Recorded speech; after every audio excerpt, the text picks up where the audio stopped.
The story of Rome begins with a legend, a tale of two brothers, Romulus and Remus. Abandoned as infants, they were rescued by a she-wolf who nursed them back to health. Years later, my brother and I decided to build a city. However, a dispute arose between us, leading to a fateful confrontation. I killed Remus, becoming the sole founder and the first king of Rome. This legendary founding, dated around 753 BC, marked the birth of a city destined for greatness. While the story of Romulus and Remus is likely a myth, it reveals how the Romans saw themselves strong, determined, and favored by destiny.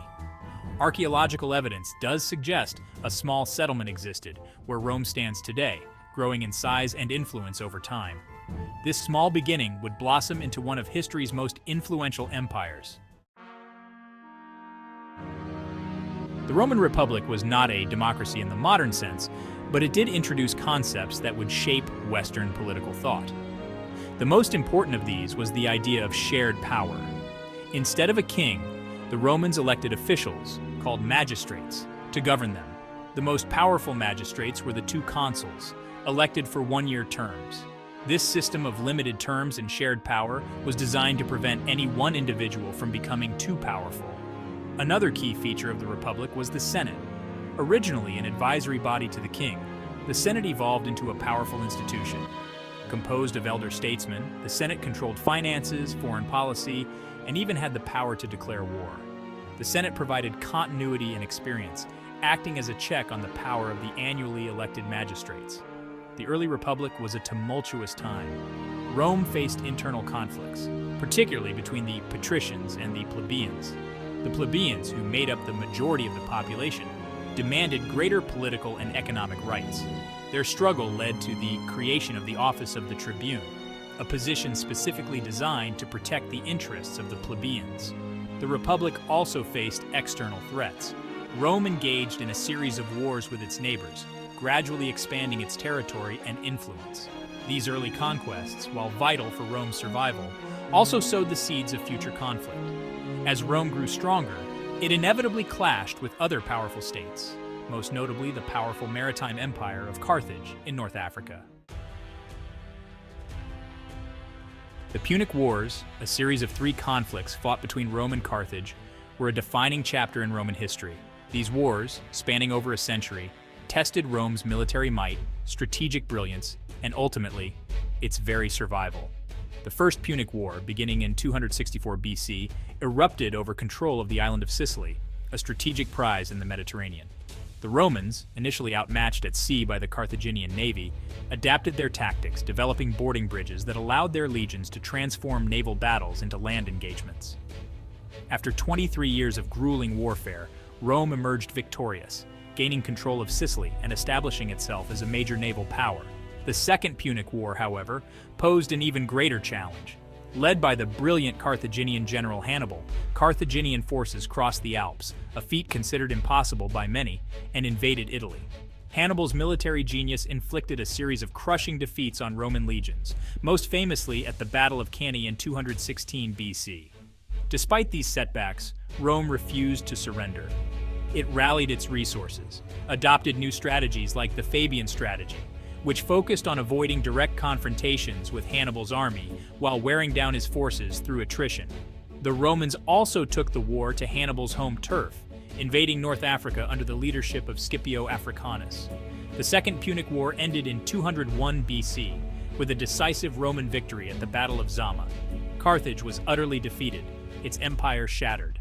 The Third Punic War, a much smaller conflict, was essentially a final act of vengeance. Rome, fueled by lingering resentment and fear of Carthage, razed the city to the ground in 146 BC. The Punic Wars transformed Rome from a regional power into a dominant force in the Mediterranean.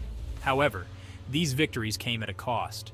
The constant warfare, coupled with the influx of wealth and slaves, created social and economic tensions that would eventually contribute to the Republic's downfall. Section 4. The Rise of Caesar. Ambition, Power, and the End of the Republic.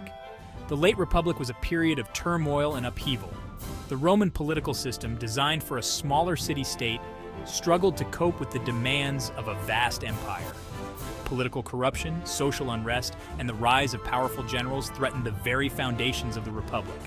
It was in this turbulent era that I, Gaius Julius Caesar, a brilliant general, shrewd politician, and ruthless opportunist, rose to prominence.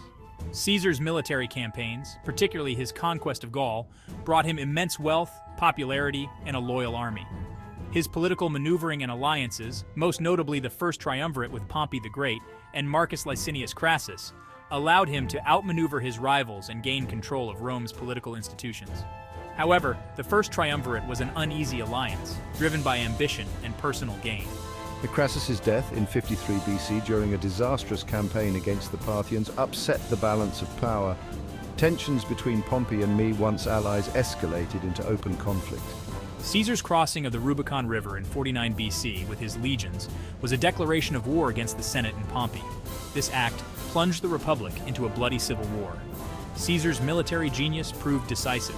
He defeated Pompey's forces in a series of battles, culminating in Pompey's defeat at the Battle of Pharsalus in 48 BC. Pompey fled to Egypt, where he was assassinated. I pursued my rival, becoming embroiled in Egyptian politics and famously engaging in a love affair with Cleopatra, the last pharaoh of Egypt. Caesar's victory in the Civil War effectively ended the Roman Republic. He became dictator for life, accumulating unprecedented power. His reforms, while significant, were cut short by his assassination on the Ides of March in 44 BC. Caesar's assassination, while intended to save the Republic, only hastened its demise. Section 5. Hail Caesar, the dawn of the Roman Empire. Julius Caesar's assassination, far from restoring the Republic, plunged Rome into another period of civil war. The conspirators, led by Marcus Junius Brutus and Gaius Cassius Longinus, claimed they acted to preserve Roman liberty. However, they gravely misjudged the mood of the people and the ambition of Caesar's heir, Gaius Octavius, later known as Augustus. At just 19 years old at the time of Caesar's death, I displayed remarkable political acumen. I rallied Caesar's veterans and supporters to my cause, forming the Second Triumvirate with Mark Antony and Marcus Aemilius Lepidus. This triumvirate, unlike the first, was a formal legal arrangement, granting the three men absolute power for 5 years. Together, they hunted down and defeated the assassins of Caesar at the Battle of Philippi in 42 BC. With their enemies vanquished, the members of the Second Triumvirate divided control of the Roman world. Octavian took the west, Antony the east, and Lepidus, the weakest of the three, was given a largely ceremonial role. However, the alliance proved as unstable as the first. Antony's relationship with Cleopatra, Queen of Egypt, and his ambition to rule the East as a Hellenistic monarch alienated him from Rome. Octavian skillfully exploited the situation, portraying Antony as a traitor, seduced by a foreign queen, and intent on subverting Roman values. The final clash came at the Battle of Actium in 31 BC, a naval engagement off the coast of Greece. Octavian's forces, commanded by the skilled general Marcus Vipsanius Agrippa, decisively defeated the combined fleets of Antony and Cleopatra. The defeated couple fled back to Egypt, where they committed suicide the following year. With Antony's death, Octavian became the sole ruler of the Roman world. While careful to maintain the facade of the Republic, Octavian, granted the title Augustus by the Senate, effectively established the Roman Empire. His reign, beginning in 27 BC, marked the beginning of a new era, the Pax Romana, 2 centuries of unprecedented peace and prosperity.